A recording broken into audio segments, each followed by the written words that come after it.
Dear students, we are going to discuss the topic of pressure group. This comes under the paper 2 of General Studies, which consists of polity, governance, international relation and social justice. And this is a specific subpart of governance. Every year there is 30 to 40 marks weightage of the governance topics, and pressure group is one of the important topics. So we will discuss this topic in a sequential fashion, and we will try to cover each and every aspect of pressure group. At the end of the session, we will also discuss the previous year question related to the UPSC examination. So the sequence of this topic is, first we will deal with introduction. First we will deal with introduction as well as meaning of the pressure group. Meaning of the pressure group. Secondly, we will deal with different words which are associated with pressure groups. Words associated with pressure groups like interest group, political parties, and lobbying. Thirdly, we will deal with the characteristics of the pressure group. Characteristics of the pressure group. Then we will deal with types of pressure group. Types of pressure group. There are majorly 4 types of pressure group: institutional, associational, non-associational, and anomic. So there are 4 types of pressure group: institutional, associational, non-associational, and anomic. Fifthly, we will study nature of the pressure group. Nature of the pressure group in India. Then we will study capacity to organize, that is methods of operation. Methods of operation. Methods of operation of pressure group, which itself depends upon the leadership capacity of the pressure group, their economic base,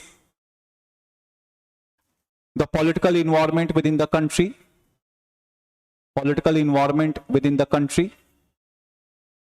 use of communication technologies, etc. Then we will study pressure group in different countries. We will study pressure group in different countries. Pressure group in developing versus developed countries. Developing versus developed country. Pressure group in democracy versus dictatorship. Democracy versus dictatorship. Pressure group in single party democracy or dual party democracy versus multi-party democracy, etc.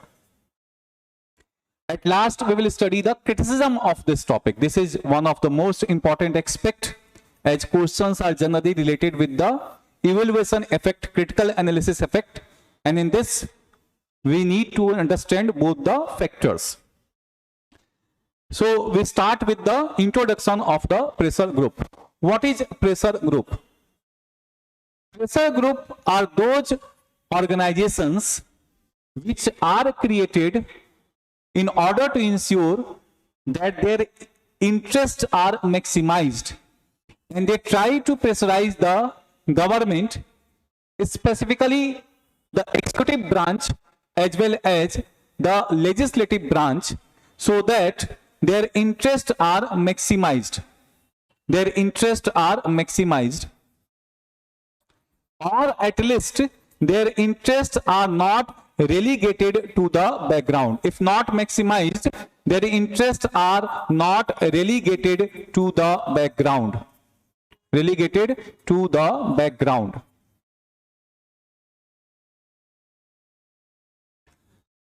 Now, pressure groups also performs certain functions, and what are their major functions? They articulate the interests of certain groups. They articulate the interest of certain groups. In this process, they communicate with the government. In this process, they communicate with the government.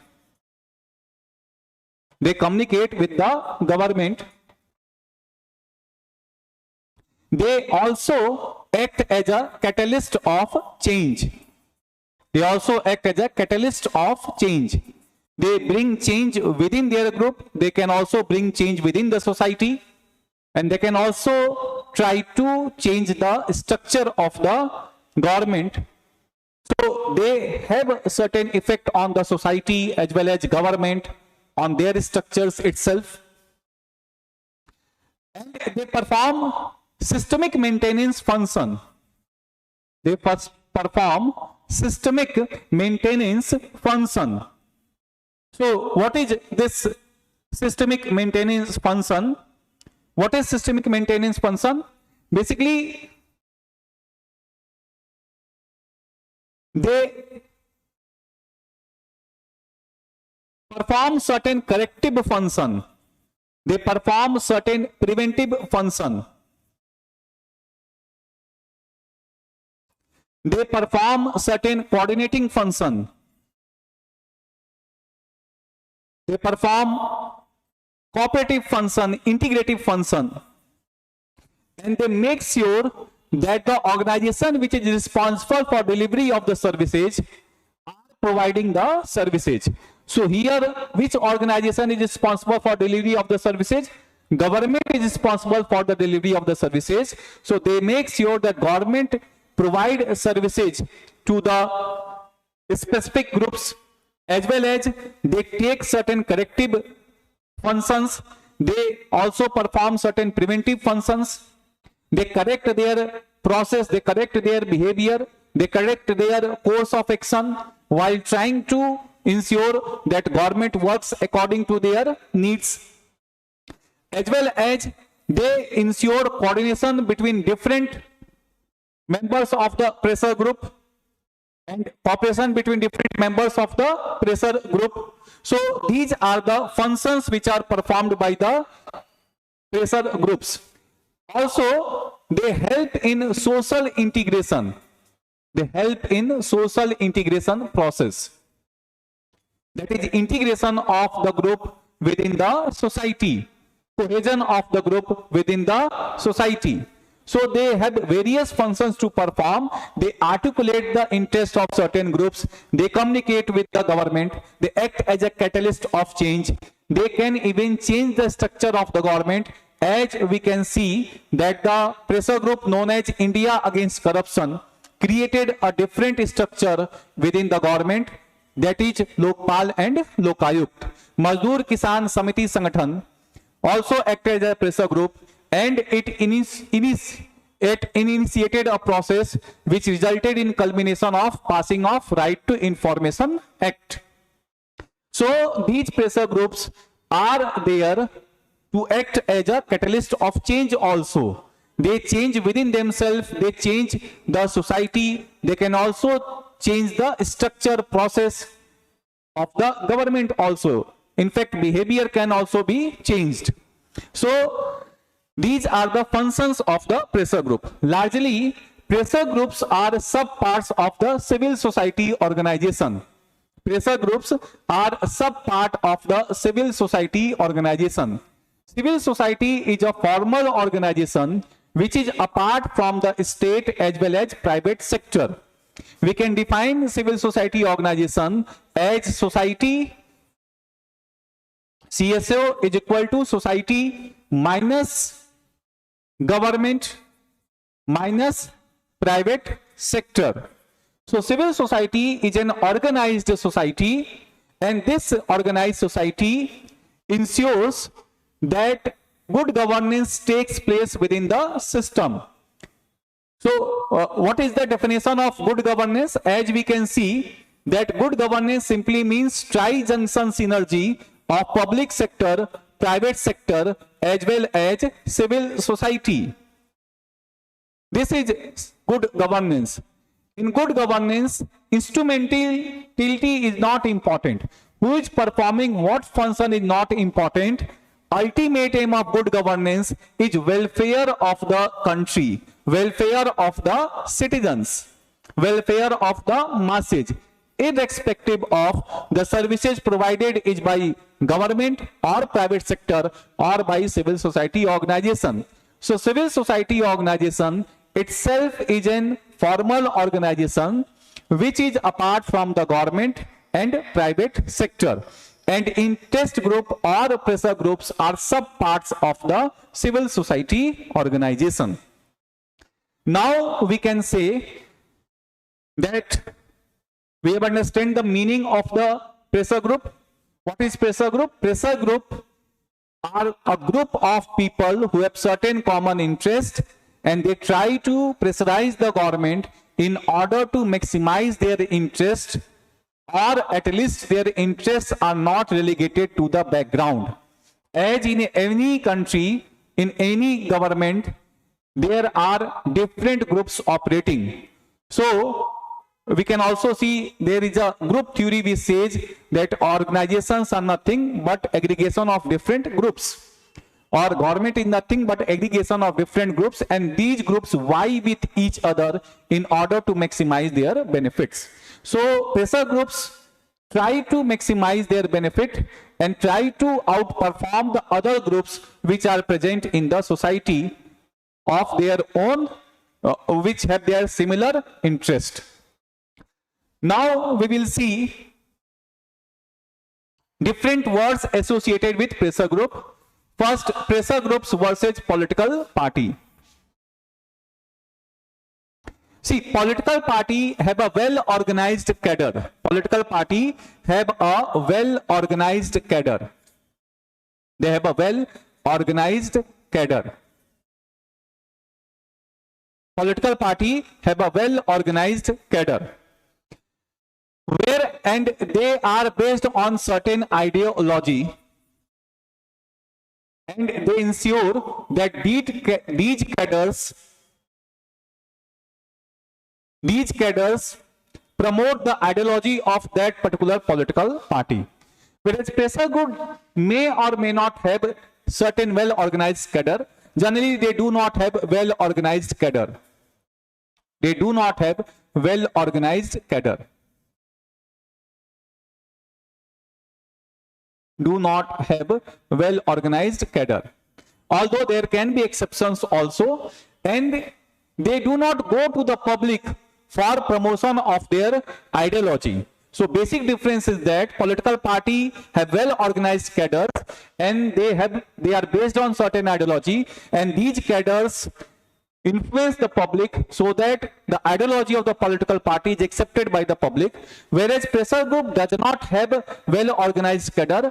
If they have a well-organized cadre, they do not go to the public, they do not try to influence the public to own this ideology.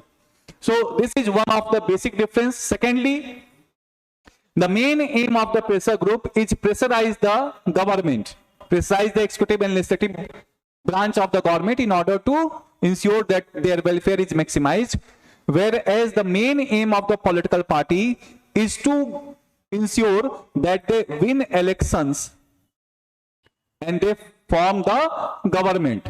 So the major aim of the political party is to contest election, win election, and form government. So this is one of the difference. Thirdly, pressure groups can use certain secretive techniques. Pressure groups can use certain secretive techniques, certain conspirational techniques to achieve their goals. They work behind the curtains, and most of the time their functions are not recognized within the public domain. Their functions are not within the public domain, whereas political parties functions within the public domain. They do not work secretively or behind the curtains, although there are exceptions, but largely political parties go for debate and discussions which are in parliament, or while giving discourse, or while addressing the media, addressing the public. They come openly of their viewpoint, of their ideology, of their thought process, whereas most of the time The pressure groups are secretive in nature. As we can see in Nira Radia caves, tapes, there was lobbying by this particular woman on behalf of the telecom operators to get benefit from the government. So they can work secretively, conspirationally, etc., etc. Fourthly, pressure groups can use constitutional as well as non-constitutional means. Constitutionally, they can move the court through PIL, public interest litigation. Non-constitutional means they can use agitations, protest movement, even riots can be possible, as it was seen in the protest movement of the farmers on 26 January. There was violent protest near Red Fort. So, whereas these political party most of the times utilizes constitutional means. Although they can organize Bandh, they can organize Hartal, but these are largely peaceful. So political parties most of the time utilizes constitutional means. Dharna Pradarshan can be there, but that is peaceful. Then we can say, what are the other differences? Pressure groups members have limited perspective. Their vision is shorter, for shorter perspective.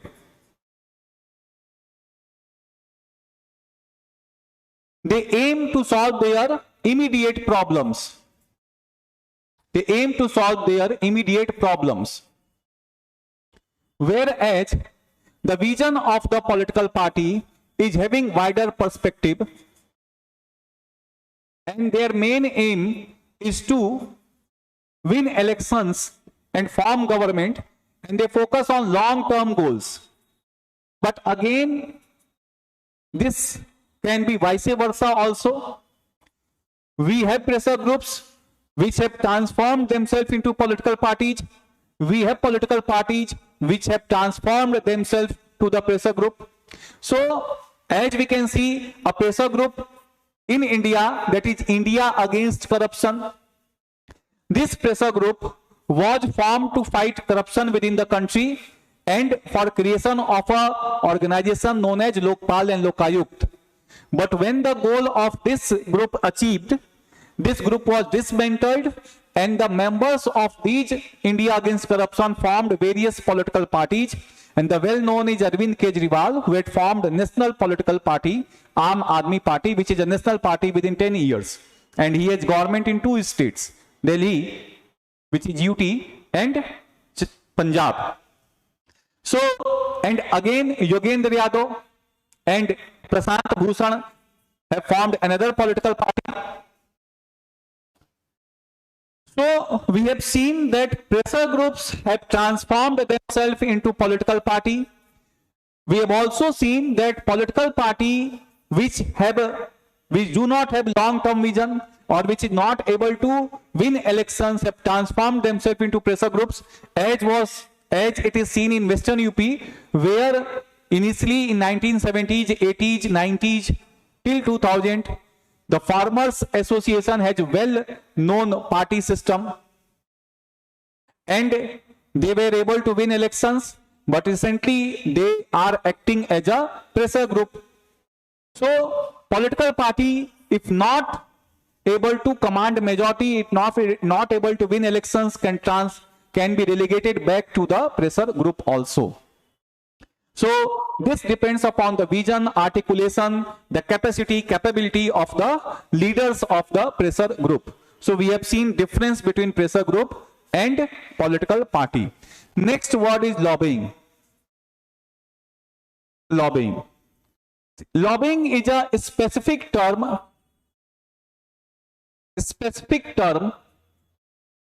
in which certain members of the pressure group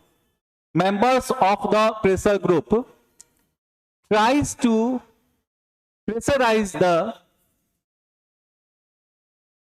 politicians, legislatures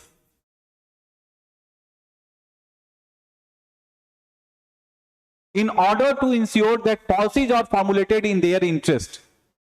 So these members of the pressure group, they loiter in the lobby of the legislature, loiter or move in the lobby of the legislature, of the parliament or legislature, in order to have interaction with the politician or legislatures, so that they can influence the policy making process.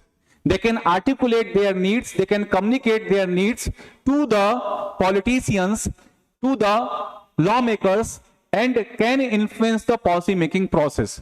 So there is a subtle difference between pressure group and lobbying. We can say lobbying is a specific aspect of pressure group, but for all purpose lobbying is not pressure group. Pressure group is not lobbying, but lobbying is one of the aspects of the pressure group.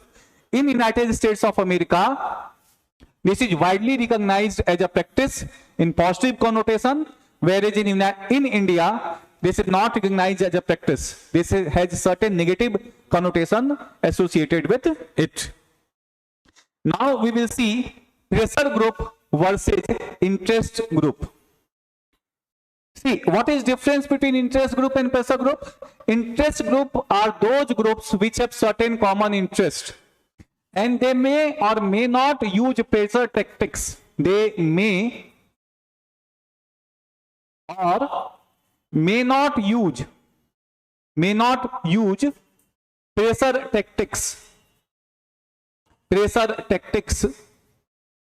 on the government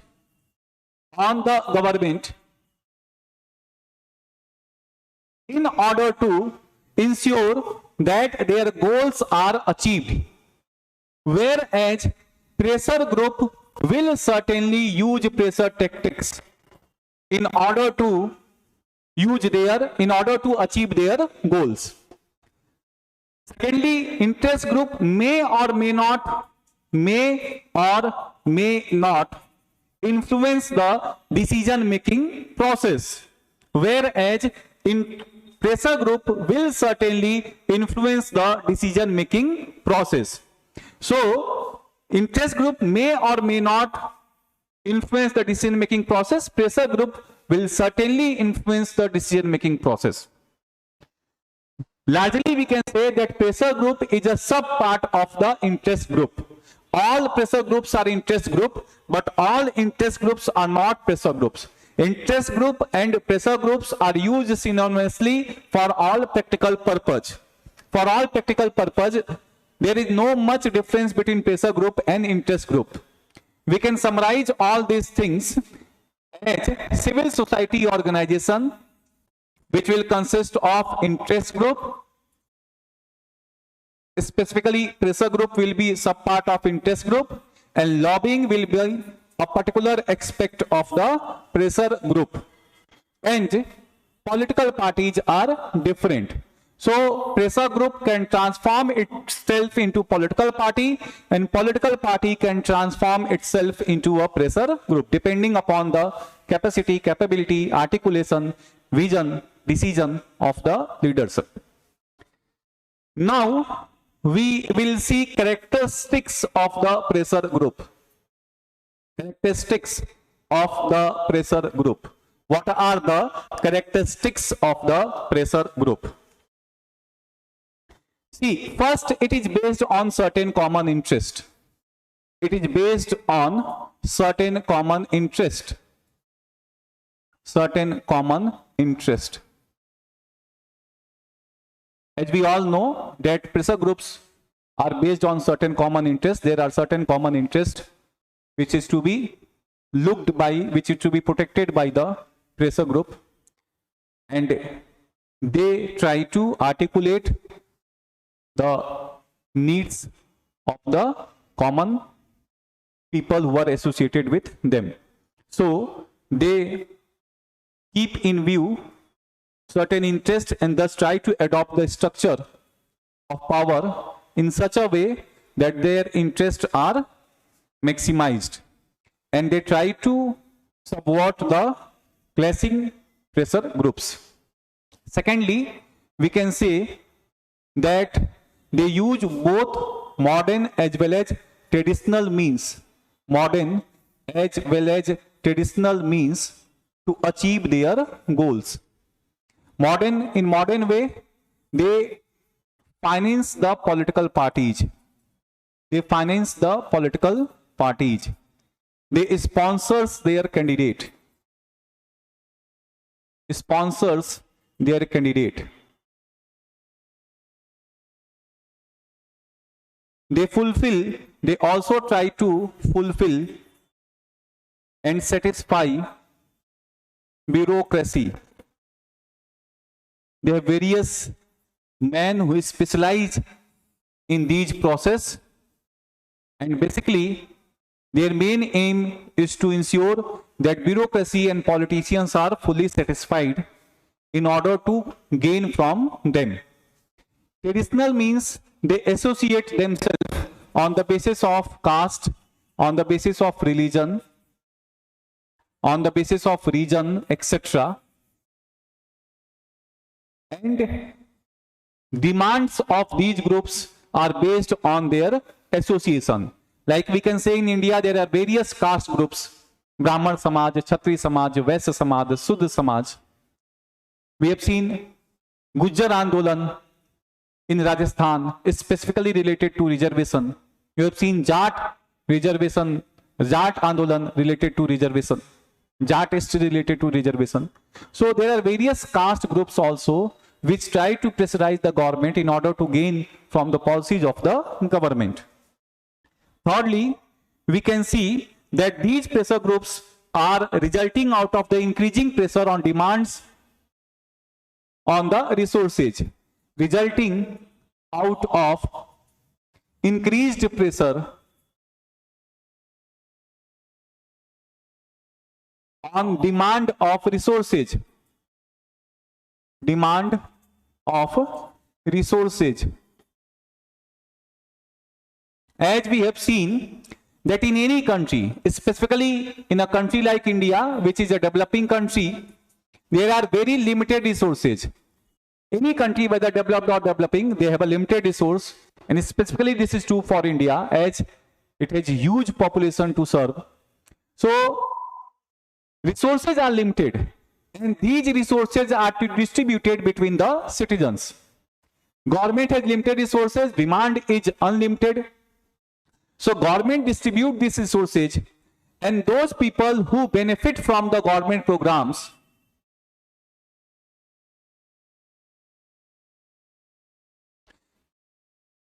are very less in number, whereas large section of the society are not benefited from the government program.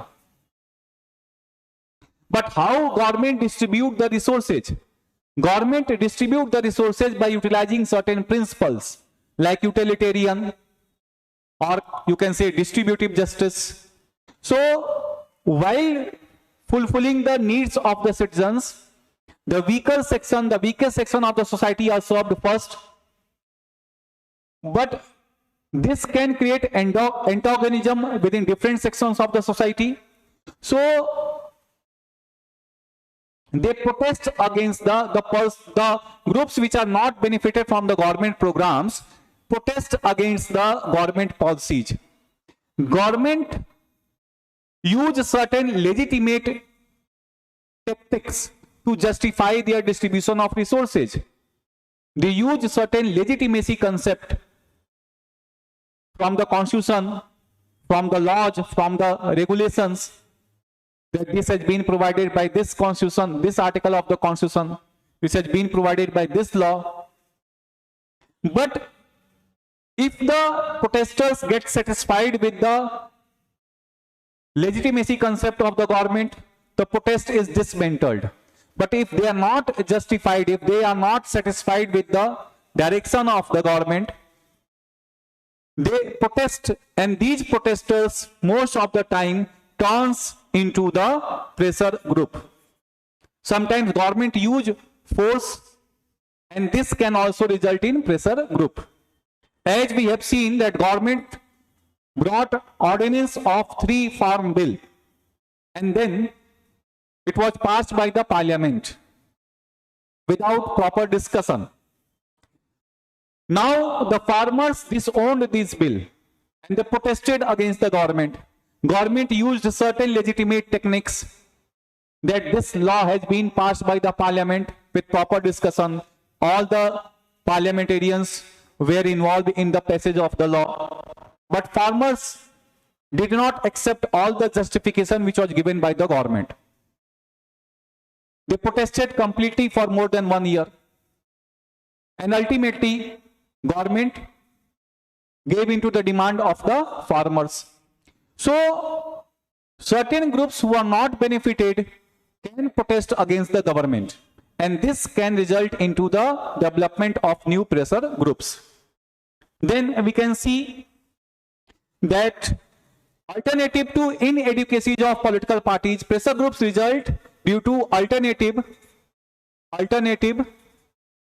to inadequacy of political parties. Alternative to inadequacies of political party. See, political parties are formed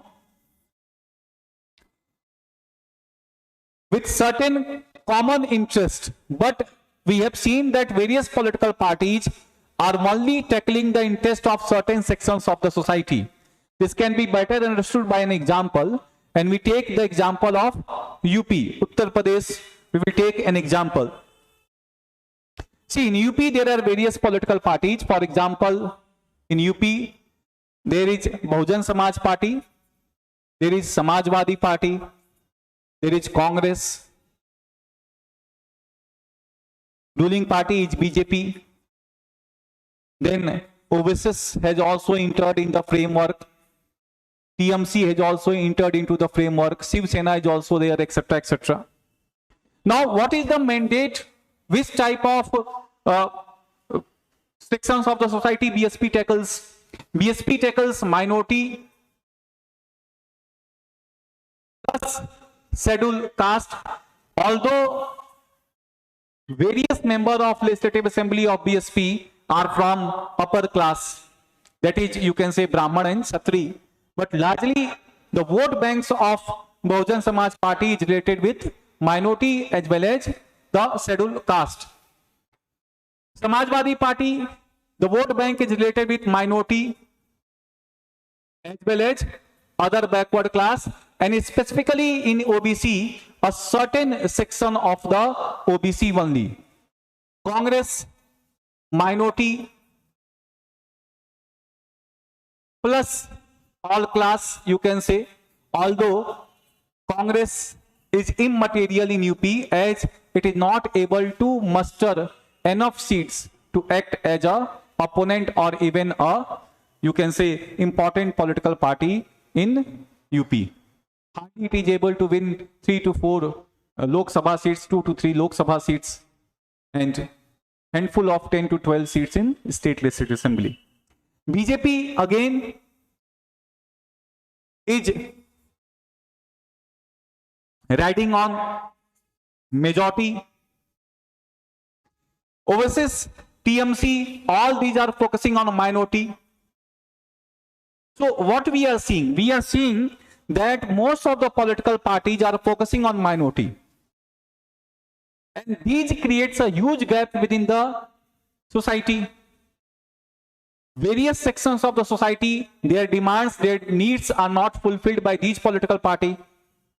And also, during election process, political party very well know that their vote banks lies with the poor section of the society,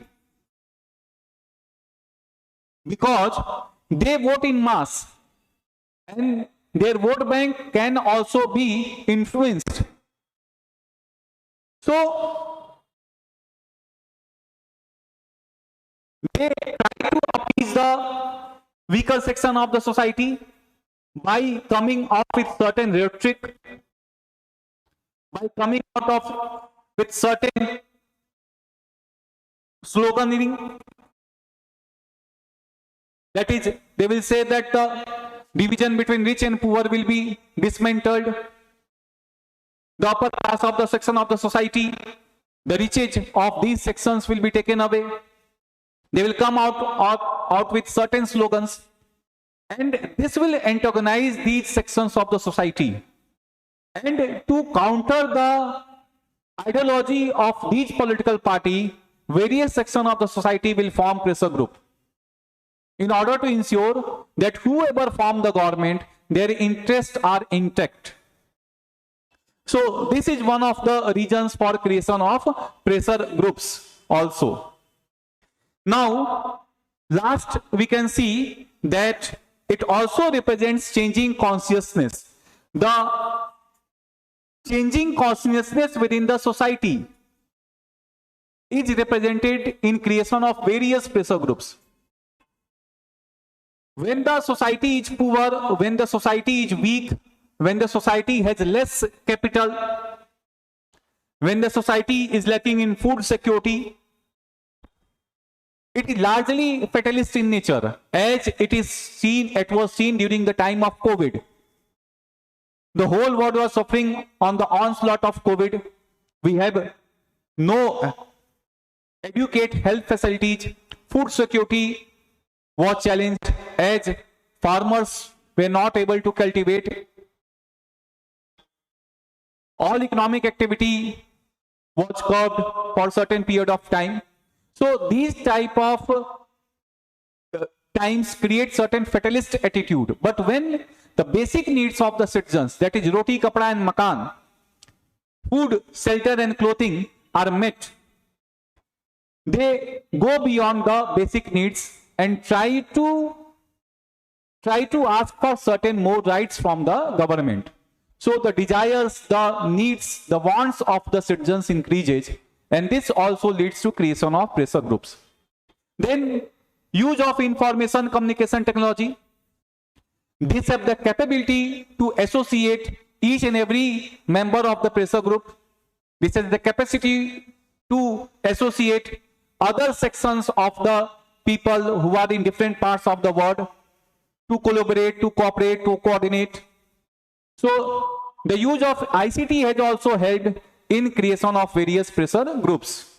As we have seen that in the protest movement of Mahsa Amini in Iran, there was no leader. It was an anomic interest group, pressure group. It was an anomic pressure group where there was no leadership. There was no proper communication. There was no centralized authority or centralized organization which was running the pressure group.